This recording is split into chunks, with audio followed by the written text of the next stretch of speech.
हमने घर बैठे करोड़ों लोगों का लीवर ठीक कर दिया, जो हमारी बात मानते हैं। जीरा धनिया मेथी सौंफ का पानी पीते हैं, सुबह उठ करके आंवला एलोवेरा गिलोय गोधन अर्क और गोघृत का पान करते हैं खाली पेट। सोच जाने के पहले आंवला एलोवेरा गिलोय गोधन अर्क तेज गर्म पानी में, शौच से के बाद फिर 1 चम्मच गाय का घी, थोड़ा सा 1 चुटकी सेंधा नमक और थोड़ा सा तेज गर्म पानी पी लेते हैं। पूरा पाचन तंत्र जबरदस्त हो जाता है। आजकल प्रीबायोटिक्स प्रोबायोटिक्स की बात हो रही है। 2 किलो लगभग हेल्दी बैक्टीरिया हमारे पेट में रहता है। कुछ अच्छे बैक्टीरिया को बरकरार रखने के लिए जीरा धनिया मेथी सौंफ का पानी, उसके लिए 1-2 चम्मच से लेकर के 1 कटोरी दही स्वस्थ व्यक्ति के लिए, बीमार के लिए फिर उसके विधि निषेध अलग है। एक सामान्य बात कह रहा हूँ, खाने के बाद छाछ में लवण भास्कर या हिंगवाष्टक, अथवा खाने के बाद कॉन्स्टिपेशन है तो अभयारिष्ट, कोलाइटिस है तो कुड़जारिष्ट, आंतों में तो पेट में थोड़ी सूजन है तो पुनर्नवारिष्ट, सामान्य पेट के लिए कुमारियासव, थोड़ी खून की भी कमी है तो लोहासव, और पाचन अच्छा रहे, नींद अच्छी आ जाए और खून भी थोड़ा बढ़ जाए तो द्राक्षासव। ब्रेन नर्वस सिस्टम की डिसऑर्डर्स है तो अश्वगंधारिष्ट, सारस्वतारिष्ट, पेट में थोड़ी क्रीमी की भी शिकायत है तो विडंगासव। माँ बहन बेटियों के लिए यदि बचपन से ही 10-12 साल की उम्र से 10 मूलारिष्ट ले ले, नारी कांति वटी सिरप हमने उसका ही और एडवांस वर्जन बना दिया है, तो ज़िंदगी में कभी कोई प्रॉब्लम ना हो, कभी कोई कमज़ोर हो ही नहीं सकता यदि 1 ग्राम अश्वगंधा या 1 ग्राम शतावर रोज खा ले। उसका हमने एक और विकल्प बना दिया, इम्यूनोग्रिट गोल्ड। इम्यूनोग्रिट वटी 2 ले लेना या इम्यूनोग्रिट गोल्ड 1 ले लेना। ज़िंदगी में इम्यूनिटी की कोई प्रॉब्लम ही नहीं रहेगी। नहीं तो बार बार सर्दी जुकाम बुखार बीमार पड़ जाते हैं। ज़रा सा कोई मच्छर काट ले, ज़रा सी कोई मक्खी बैठ जाए शरीर पर किसी खाने में, और फिर वो अंदर इन्फेक्शन, फूड पॉइजनिंग, पता नहीं क्या क्या होता रहता है। थोड़ा सा सुधार कर। तो मैं बात आपसे ये कह रहा था, करोड़ों लोगों के लीवर खराब हैं योग से और सात्विक आहार से। और सात्विक औषधि 3 तरह की औषधि है, सात्विक रासिक तामसिक। आयुर्वेद की औषधियाँ सात्विक है, योग आयुर्वेद और नेचुरोपैथी का ट्रीटमेंट सात्विक है, ये राजसिक और तामसिक नहीं है। ये जड़तावादी ट्रीटमेंट नहीं है, ये चैतन्य से परिपूर्ण बहुत ही साइंटिफिक, इफेक्टिव, हार्मलेस, इंस्टेंट और सस्टेनेबल ट्रीटमेंट है। तो घर बैठे थोड़ा खान पान पर कंट्रोल करो। सुबह थोड़ा अनार पपीता सेव बग्गू गोसा आदि खाने में सीक्वेंस में थोड़ा ये परिवर्तन करो कि जब भी खाना खाओ तो पहले थोड़ा अनार पपीता सेव कुछ भी। हाँ, आजकल तो मूली गाजर बहुत मिल रहा है। अभी नवंबर दिसंबर जनवरी फरवरी में गाजर मूली खूब मिलेंगे। इनसे पेट और पूरा पाचन इतना ज़बरदस्त हो जाता है। जो गाजर मूली खाते हैं ना, ओहो, इससे बढ़िया पेट के लिए कुछ भी नहीं है। खून की कमी है तो अनार गाजर चुकंदर का हम रस ही पिला देते हैं। पेट की, लीवर की, किडनी की कैसी पाचन की समस्या हो, मूली तो अप्रतिम है। और अभी तो मूली सब खाना, अभी तो सबको मूली खानी चाहिए। सब मूली में कोई खास बात नहीं, थोड़ी मात्रा कम ज़्यादा हो सकती है, बस थोड़ा सा खाना, पाचन अच्छा, घर बैठे लीवर अच्छा, घर बैठे किडनी अच्छी, घर बैठे पेनक्रियाज अच्छा, घर बैठे प्रोस्टेट अच्छा, प्रोस्टोग्रिट और लौकी का जूस ले लिया, घर बैठे इनफर्टिलिटी ठीक। माँ बहन बेटियों को संतति सुधा, वैसे दोनों के लिए ये संतति सुधा, तो पुरुषों को यौवनामृत यौवन को, इतनी अच्छी अच्छी चीज है। घर बैठे आप सभी स्किन डिजीज, गोधन अर्क ले लो कायाकल्प और उसके साथ नीम घरवटी, फिर आवश्यकता के अनुरूप जैसा स्किन डिजीज है, डर्माग्रिट सोरोग्रिट या मिलोनोग्रिट ले लिया। घर बैठे स्किन डिजीज, घर बैठे ओबिसिटी, लौकी कल्प करा देते। देखो ये 4-5 कल्प बड़े हैं।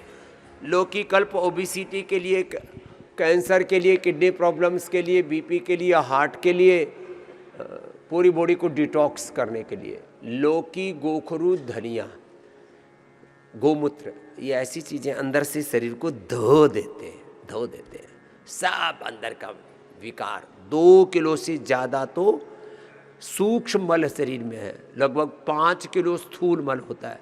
इसलिए शंख प्रक्षालन यहाँ पर कराते हैं, कोलोन थेरेपी कराते हैं, बस्ती करवाते हैं। अंदर गंदगी भरी पड़ी है। आप शरीर के अंदर जो शुद्ध तत्व हो तो बहुत थोड़े, कचरा बहुत बड़ा है और वो कचरा ही खतरा है। शरीर के स्तर पर कचरा और इमोशंस के स्तर पर कचरा भरा पड़ा है अंदर, दिमाग दिल से लेकर के पूरे शरीर में जो नेगेटिव सिग्नल्स हैं वो भरे पड़े हैं। फिर भोगात्मक उच्छृंखलता इतनी हो गई है, एक एक स्त्री के एक एक पुरुष के 10-10, 20-20 से संबंध हो रखे हैं और उसमें इतना पागल हो गए हैं और ये हालात बहुत खराब हो चुकी है। इसमें सुख नहीं है भाई, भोग में सुख नहीं हो सकता कभी भी। सन्यासी जिसके भीतर भोग दृष्टि खत्म हो गई है। सन्यासी कौन? जिसने अपने चने से भून दिए। बहुत दिनों के बाद उदाहरण दे रहा हूं, जरा सुनना। चना को भून देते हैं तो भूंगड़ा हो जाता है, जौ को भून देते हैं तो उसकी धानी बन जाती है, चावल को भून देते हैं उसकी खील बन जाती है, अब उसमें अंकुरण नहीं फूटता। ऐसे योगी योग से, अध्यात्म से, भगवान की भक्ति से, ज्ञान से, भक्ति से, कर्म से, सेवा से वो अपने आप को दग्ध बीज कर लेता है। उसमें काम क्रोध लोभ मोह अहंकार का बीज ही नहीं अंकुरित होता। वो सदा सुखी, न काम न क्रोध न लोभ न मोह न अहंकार। संसार इसी में मरा जा रहा है, भोग वासनाओं में। और संसार में भाई शादी ब्याह हो गया, अब अपनी दृष्टि इधर उधर मत रखो, ये पाप है। गृहस्थ में होकर के, गृहस्थ से माने विवाह से पूर्व शारीरिक संबंध महापाप, और विवाह के उपरांत विवाहेतर संबंध वो तो इस अपराध, महाअपराध। संसार को बचना पड़ेगा इनसे, और कोई उपाय नहीं है। सुख काम में नहीं है, भोग में नहीं है, वासनाओं में नहीं है, क्रोध में नहीं है। जरा सी कोई बात हो बावले हो जाते हैं, उतावले हो जाते हैं, एक दूसरे पर भड़क उठते हैं। जिसको देखो, छोटे बच्चों में भी एंगर है, बड़ों में भी है। आकार और प्रकार कम ज्यादा है, सारे संसार में यही दुख के कारण है। लोभ, उसका भी आकार प्रकार, किसी को छोटा लोभ है, किसी को बड़ा लोभ है, किसी को सत्ता का लोभ है, किसी को संपत्ति का लोभ है, किसी को सम्मान का लोभ है, किसी को पता नहीं कैसे कैसे। सारा संसार इसी में पगलाया हुआ है। कोई दूसरा अपनी बड़ाई कर दे उसमें खुश हो जाते हैं। इतनी आत्मश्लाघा। दूसरा अपने को सुखी कहे तो हम सुखी, और दूसरा अपने को दुखी कहे तो हम दुखी। दूसरा अपने को चोर डकैत दुराचारी व्यभिचारी कह दे तो हम दुखी, और दूसरा अपने को सेठ साहूकार कह दे तो हम सुखी। अरे अपनी खुशियां दूसरों के हाथों में तुमने कैद कर रखी है। ऐसी कठपुतली क्यों बने हुए हो? न काम न क्रोध न लोभ न मोह, और अहंकार तो पग पग पर ऐसा, जिसमें कुछ भी नहीं ना, वो भी अहंकार से भरा पड़ा है। दो तरह का अहंकार होता है, एक कुछ होने पर अहंकार, एक कुछ ना होने पर अहंकार। एक को दंभ का, एक को दर्प का है। दंभो दर्पो विमानश्च क्रोध पारुष्यमेव वच अज्ञानम चाभिजातस्य पार्थ संपदमासुरीम। दंभ दर्प, दंभो दर्पोभिमानश्च क्रोध पारुष्यमेव च अज्ञानम, अज्ञान और अज्ञान जनित वृत्तियां और प्रवृत्तियां। इसका फिर पूरा विस्तार का देवासुर संपद विभाग योग में श्रीमद् भगवत गीता का 16वां अध्याय पढ़ लेना।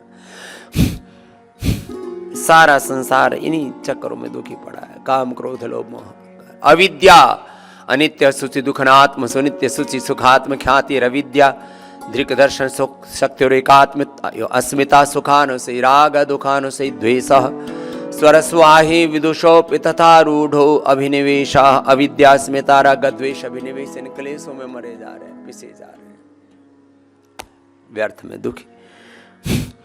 जिनके पास बहुत संसाधन है वो भी दुखी, जिनके पास संसाधन है उनकी तो भूख मिटती ही नहीं। एक अलग ही तरह की दुनिया में होड़ लगी पड़ी है, दौड़ लगी पड़ी है। इसलिए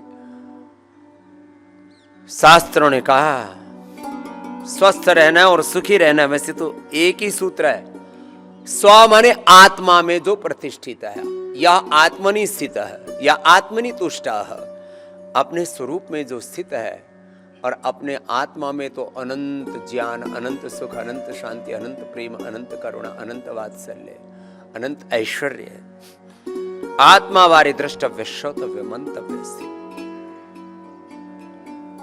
जो अपने स्वरूप में स्थित है वही स्वस्थ लो। अपने स्वरूप में जो स्थित है वही स्वस्थ है, वही सुखी है, वही संतुष्ट है। संतुष्ट सततम योगी, निर्माण मोहा जित संग दोष। अच्छा, वैसे भी तत्वतः विचार करो, व्यर्थ के ईगो और इग्नोरेंस में हम जीते रहते हैं। दो सरफेस पर सबसे बड़े बंधन हैं या उपद्रव हैं या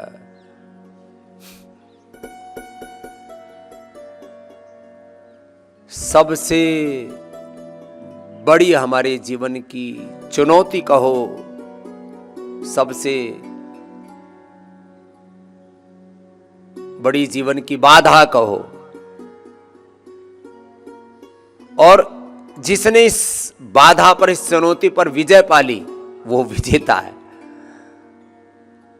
द बिगेस्ट चैलेंज, प्रॉब्लम ये नहीं है जो बाहर के इधर उधर के घर परिवार बिजनेस व्यापार के तुम समस्या समाधानों में। एक भजन आपको कई बार सुना है, दो तीन अंतरा उसकी सुना देते हैं। जिस दिन घमंड अपने सर से उतार देगा। अच्छा, जो कुछ दिया हुआ है सब प्रभु का है, ये अपना माने बैठा बगला। उस दिन तुझे विधाता अनमोल प्यार देगा।